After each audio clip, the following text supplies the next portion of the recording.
Alors voilà, petite vidéo pour vous montrer mes dernières avancées sur le dépannage de cette PCB Galaxian. J'ai trouvé des problèmes de RAM. Alors, on va éclairer un peu.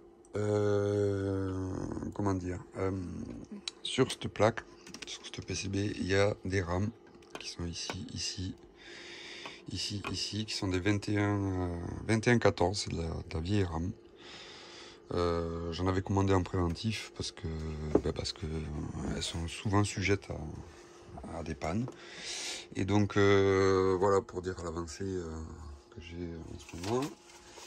Et également, je vais vous montrer déjà aussi tout ce que j'ai pu changer comme composant déjà sur la PCB. Donc j'ai changé le quartz qui était HS, c'était le premier dépannage. Au fur et à mesure, ceux qui sont marqués d'un F, c'est les Fujitsu, je les ai changés en préventif, bien qu'il y en ait quelques-uns d'HS.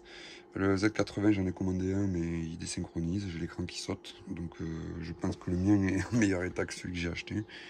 Bon, c'est pas grave, un coup d'épée dans l'eau.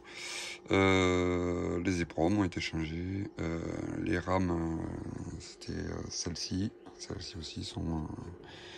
elles ont été changées puisque les anciennes, merde, je sais pas où je les ai mises. Les anciennes, clairement, elles avaient les pattes tellement rouillées que voilà. Donc il m'en reste encore un paquet que j'ai changé qui était HS. Donc pour vous dire ce que j'ai trouvé comme panne, c'est à ce niveau-là. Donc je me suis concentré sur ce composant qui fait la liaison entre le bus d'un input-output RAM databus et avec le VRAM vertical RAM databus. Donc ces RAM en question, c'est celle-ci. En analysant là, de ce côté-là, j'ai vu qu'il y avait des données d'entrée, on va dire, dans ce composant. Et lui, clairement, j'ai des pinoches qui sont à 1 volt, 1 volt, 1 volt et quelques, 1 volt 4, je crois, de mémoire.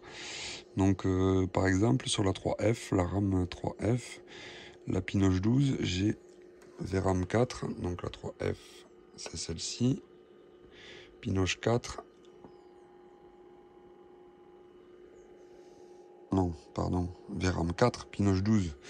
Donc 1, 2, 3, 4, 5, 6, 7, 8, 9, 10, 11, 12. Donc ici, on est avec un voltage à 1,68 V. Donc c'est pas acceptable. C'est pas acceptable parce que en regardant le datasheet,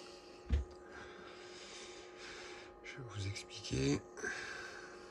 En regardant le datasheet, on voit clairement que output, on est bien sur une sortie. Hein. C'est une sortie. En fait, on a tout ça en entrée. On voit les petites flèches dans le bon sens. Toutes les entrées qui viennent du proc. Qui sont toutes à des niveaux à 5 volts. Ou voilà, avec des... Voilà. Et en sortie, on a ces 4 pinoches qui sont utilisées par cette PCB. Et en sortie, on se retrouve à 1,60 V. 1,60 V, si on regarde V output high voltage, c'est-à-dire quand c'est activé, on est minimum à 2,40. Et low voltage, on doit être à 0, ce qui est normal, quoi. Donc 1,60 V, on n'est pas bon. Hein.